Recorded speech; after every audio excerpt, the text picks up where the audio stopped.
नवरात्र व्रत भी आज पूरे हो गए थे। So hi everyone, welcome back to my mini vlog. मेरी मिनी व्लॉग की यहाँ पर स्टार्टिंग हो गई थी। मॉर्निंग में ही हम यहाँ पर पूजा करने लगे थे, क्योंकि आधे लोगों ने तो कल कर ली थी कन्या पूजन, लेकिन हमने आज ही करी क्योंकि हमारे यहाँ तो वैसे भी कन्या है नहीं। इसलिए हमने पूरे 9 दिन के फास्ट रखने के बाद हमने गायों को ही खिलाया, गायों की पूजा करी अपनी गायों की। उसके बाद प्रसाद सब जगह बांट लिया था। यहाँ पर मैं और मम्मी अपना फास्ट करने लग गए थे, पूरा करने लगे थे। तो यहाँ पर सबसे पहले मैंने गाय को टीका लगाया, चुनरी बांधी और मैं भी कर रही थी साथ में। उसके बाद मैंने दोनों की यहाँ पर आरती करी और आरती करते टाइम दोनों इतना शांत बैठे थे जब चुनरी बांध रही थी, मतलब मेरे को मारने के लिए आ रहे थे। उसके बाद मैंने दोनों को यहाँ पर पूरी खिलाई और फिर हमने आशीर्वाद ले लिया था गौ माता का। उसके बाद सब जगहों के लिए हमने यहाँ पर पूरी मतलब जो प्रसाद होता है वो रखा, बांटा सब जगह। उसके बाद मैं पापा के साथ जाने लग गई थी, क्योंकि जो हम मैया बनाते हैं, जो कलश बनाते हैं, उसको हम नदी में विसर्जन करते हैं, इसलिए जाने लगी थी मॉर्निंग में ही पापा के साथ। यहाँ पर मौसम खराब होने लगा था और मैं पहुंच भी गई थी। उसके बाद मैंने यहाँ पर अपना जो नारियल चुनरी था उसको, मतलब नारियल था, उसको विसर्जन किया और मौसम इतना प्यारा हो रहा था। उसके बाद मैं आने लगी थी घर को वापस। और आजकल मेरी थोड़ी तबीयत सही नहीं है, मतलब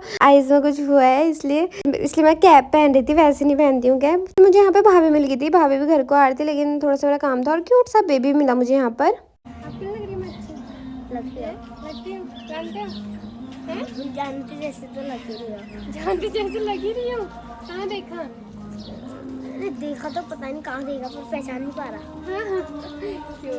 मुझे छोटे बच्चों और बुड्ढों के साथ बहुत लगाव है, मतलब बहुत प्यारे लगते हैं मुझे ये लोग। उसके बाद तो मैं आने लगी थी घर को और मौसम भी खराब होने लग गया था ना, इसलिए। और फिर से मैंने कैप पहन ली थी क्योंकि आइस के वजह से, क्योंकि धूल वगैरह चले जा रही थी ना उसमें, इसलिए फिर आ गई थी घर को। और थोड़ी देर में यहाँ पर घर नहीं पहुंची, उससे पहले आइसक्रीम खाने लगी थी। यहाँ पर मैंने आइसक्रीम खा ली और यहीं पर ही आइसक्रीम खाने लग गई थी कि फिर मुझे रुका नहीं जाता ना ज्यादा देर, इसलिए मैंने यहीं पर खा ली थी। उसके बाद लगी थी घर को और थोड़ी देर में अपने घर वाले रोड में पहुंच गई थी। और यहाँ पर मौसम भी खराब होने लगा था, थोड़ी देर में घर ही पहुंच गई थी। उसके बाद यहाँ पर हल्की हल्की सी बारिश स्टार्ट हो गई थी। ओके, अब मैं मिलूंगी नेक्स्ट व्लॉग में।